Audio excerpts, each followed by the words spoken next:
Hello, everyone. For this week, we will discuss about another sensitive issue that is always a topic of ethical debate, which is your abortion. Now, we will discuss in this particular video the bioethical dimensions that involve abortion. Now, to help us understand what abortion is, let's try to understand its etymology. It came from the Latin verb aborior or aboriri or abortus, which means to set, no, to disappear, to fail, to perish by untimely birth, which basically involves an act that has to do with ending a life, no, before its full term. Technically, this is the termination of pregnancy, whether intended or not. Now, there are two types or different kinds of abortion that we will discuss. The one that is not intended, or your spontaneous abortion, which refers to the premature expulsion of the embryo brought by some natural causes, or sometimes artificial and not by external agents. Now, this kind of abortion is involuntary and unwilled by human agents. Hence, it is not a subject of ethical debate. The one that is subjected to ethical debate is your direct or induced abortion, which involves the expulsion or destruction of a fetus by deliberate action done by a human agent. Now, this results in the death of the embryo in the uterus, which can be achieved by mechanical means, chemical, pharmaceutical, no? Sometimes herbal, and even sometimes physical abortion. Other types of abortion is your what you call your indirect abortion, no? Where it refers to the procedure in which a fetus is expelled secondary to a primary act, like therapeutic treatment of a woman's deceased uterus while pregnant. Now, in the debate, no, on abortion, there are two sides, no, that are prominent. No, the one side is on pro-abortion, which means they are for pro-choice, kung tawagin, and the other side would be your pro-life, no, or the anti-abortion arguments.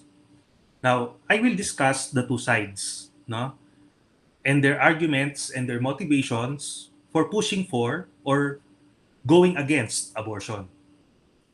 These are the motivations, no, for pro-choice, no, or for the pro-abortion team or side, because number one, they want to safeguard the life of the mother, because the health of the mother is, according to them, the health of the mother is enough reason for her to favor the abortion rather than the child, that poses a dilemma due to the fact that pregnancy makes the health condition of the mother worse or even fatal.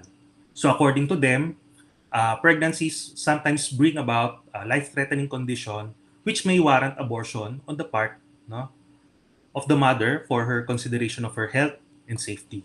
So they use this as an argument. Another argument, no, for the pro-choice team or the pro-choice side is that they said that abortion is a woman's right. They feel that whatever inconvenience comes to the body, no, of a woman, it is the right of a woman, no, to remove it or remove that inconvenience. So she has full control over her body, and she wants to and she may decide, no, whether she wants it to be removed from her body. Okay, so it's an ultimate expression of her right according to the pro-choice argument.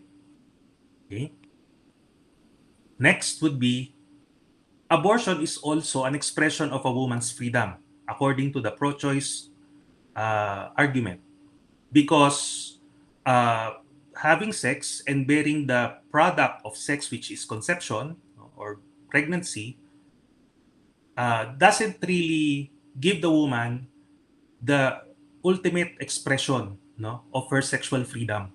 Kasi nga naman, magbe-bear siya ng bata for 9 months, no, thus preventing her to enjoy her sexual freedom. Okay? Another argument for pro-choice for choosing abortion is that They believe that the fetus is not human. It is just only a potential life, and that this potential life does not become real and actual until it comes to its delivery at birth. So they believe that this fetus is just laman or is just dugo, no, yung mga embryong bagong fertilize. Okay?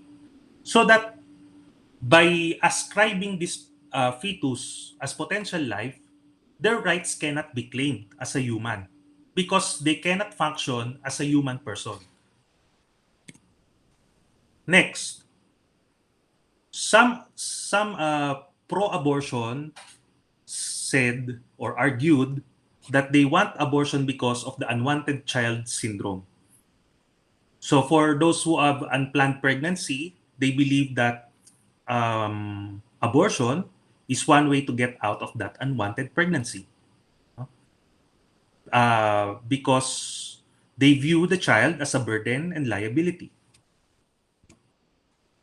Another argument is to stave off the birth of a potentially deformed child. So for those who are bearing or childbearing a child who has a genetic or inborn uh, abnormality. Okay, it would service the parents and the society if there were no defective children, both physically or mentally. No? Because caring for them will drain so much of the people's time and energy that could still be spent for bigger tasks. No? So if you will look into this argument, it's some sort of a pragmatic bearing. Another way, or another argument, no, of pro-abortion for pro-abortion is that it is a means, no, of improving the quality of life, no, because abortion is justified, no, because it's a tool to eliminate poverty, no, being spread by the poor, since they are the ones who multiply fast. Okay, so those some of the arguments. No? They usually are uneducated and will most likely be in the situation until they die. Okay? And also, abortion is a way to control population. Because human expand by leaps and bounds. No? Even there is a economic theorist, no, in the 1800s, no, by the name of Thomas Malthus. He said that people will die of famine, no, 1800s yun, will die of famine because human population expands exponentially while food production expands arithmetically. So ibig sabihin lang noon, mas mabilis daw dumadami ang tao kaysa sa food na meron tayo, no? So it means that we need to control our population. No? And one way to control it, according to pro-abortion argument, is to commit abortion. Okay? Now, those were the arguments, no, for pro-abortion. Okay? I know marami pang arguments na pwede pa nilang ibigay because this has been a long topic, but these are essentially the arguments, no, of the pro-abortion side. Now, let's look on the pro-life, no, or anti-abortion side. Okay? Now, the anti-abortion side says that if you think that the mother should be the one to be saved, no, when there is a pregnancy complication, according to the pro-life side, they want you to focus on saving both the lives of mother and the baby, no? Because the pro-life side believe that the baby, no, and is already a human being, no? Because it has the same genetic composition of the mother, no? Yung number of chromosomes niya katulad sa isang tao, and it's the product of the concept, it's the product, no, of both human beings. So they believe that the fetus is already a human being, that the embryo is already a human being. And therefore, all human life is valuable and cannot be sacrificed for any reason. So the focus should be both the lives of the mother and the fetus and baby. So abortion can never be an ethical choice since it is equated with the killing or murdering of a person. Another argument for the pro-life team or the pro-life side would be a woman's right is never used to harm others.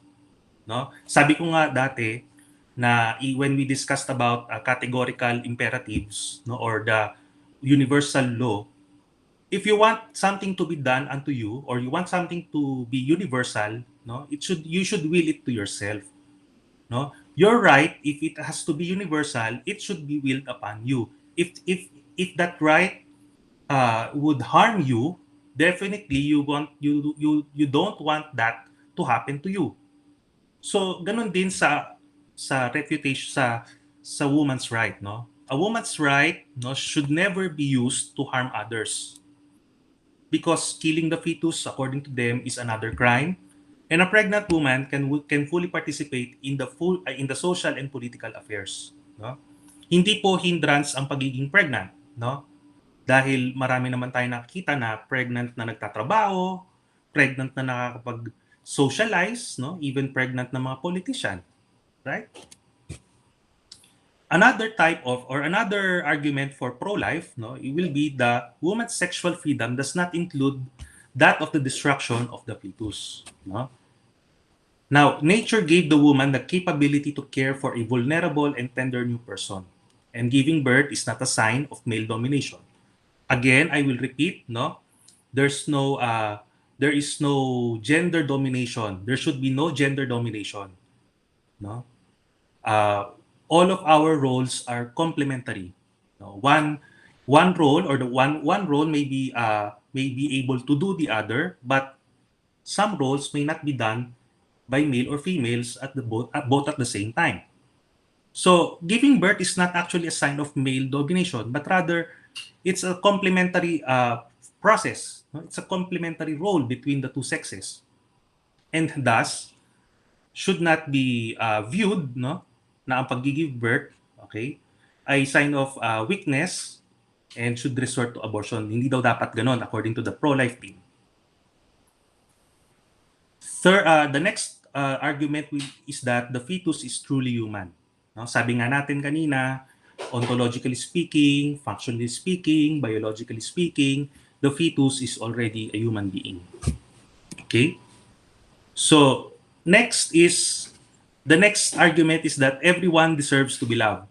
Okay? Kahit na yan ay unwanted child according to the pro-choice movement, according naman sa pro-life, kahit na unwanted yan, everyone deserves to be loved.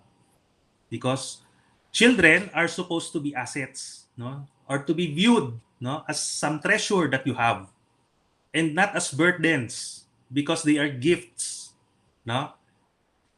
Now, if this argument is so strong, yung unwanted child, no, then we should eliminate all unwanted persons of the society, no?